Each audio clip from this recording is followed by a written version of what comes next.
The question is the whole peace agreement between Israel and the United Arab Emirates, is it really that great as Donald Trump and Bibi Netanyahu want to try to sell us? Well, I can tell you two examples that it's not really great for Israel. And these two examples, the two issues have come up recently. And I think that most Israelis don't even realize the danger. Whereas certain Palestinians here in East Jerusalem see a danger coming because they are already getting a little nervous. So the first issue is that Netanyahu is very happy that Israelis now can go to the Emirates, to Dubai and all these kind of places. And in reverse, the Arabs from the Arab Emirates, they can come and visit Israel. For instance, their holy thing, the Temple Mount, the Dome of the Rock and everything. Don't ask me on this subject. I'm not getting started. But Netanyahu announced a couple of weeks ago that the Emirates are going to invest in Israel because they are rich, rich Arabs, and they have a lot of money to invest. Let's call it this way. And the first thing the Emirates announced they're going to do, investment, is to open up a real estate office in Tel Aviv. So what's their intention? They come with all the money and they buy property here in Israel.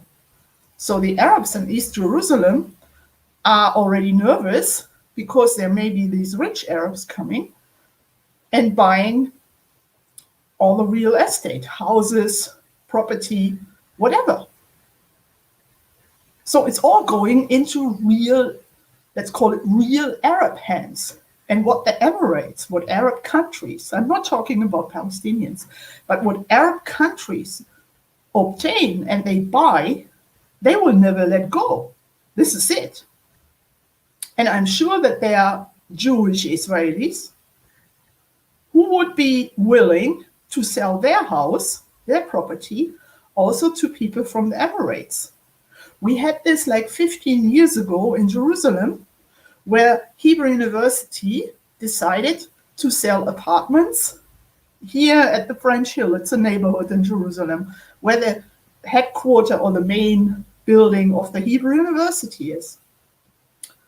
At that university, they used these apartments as dormitories for their students. And suddenly they decided to sell, I don't know how many apartments, a lot.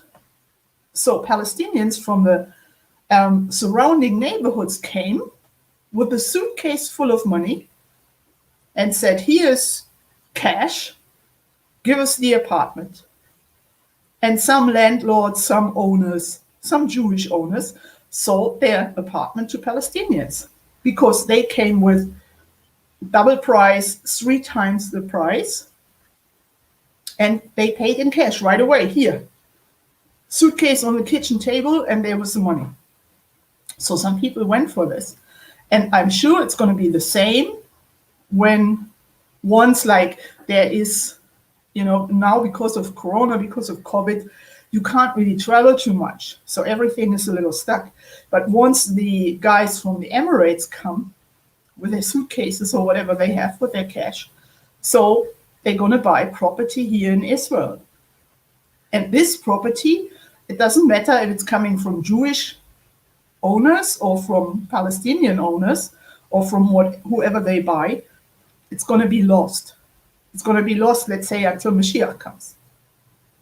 It goes to the Emirates. And once there's more peace agreement with Bahrain, and now there's talking apparently going on with Saudi Arabia. So Israel may lose a lot of property, a lot of its land. The second example is, it was announced 2 days ago in the Israeli TV news that the Emirates again are interested in buying, I think it's 40% of the famous Israeli soccer club, Beitar Yerushalayim. It's our local soccer club here in Jerusalem. Beitar Yerushalayim so far has been, some people call it racist, because they don't have Palestinian soccer players. And even when they had someone, a black guy playing, a black player, so the spectators were screaming like against the black guy, let's say. But I don't know. I think they do have black guys, black players now. I don't know. I'm not interested in soccer at all. But it was I found it very shocking, although I'm not interested in this Beitar Yerushalayim and the whole soccer issue in the country. But I found it very shocking that the Emirates want to buy, they call it invest, but they want to buy 40% of Beitar Yerushalayim. And one condition is, I don't know all the conditions, and by the way, I also don't know, nobody knows the conditions between the peace agreement between Israel and the Emirates. Netanyahu hasn't told anyone yet. But one agreement of the Emirates investing or buying 40% of Beitar Yerushalayim is to have Palestinian soccer players.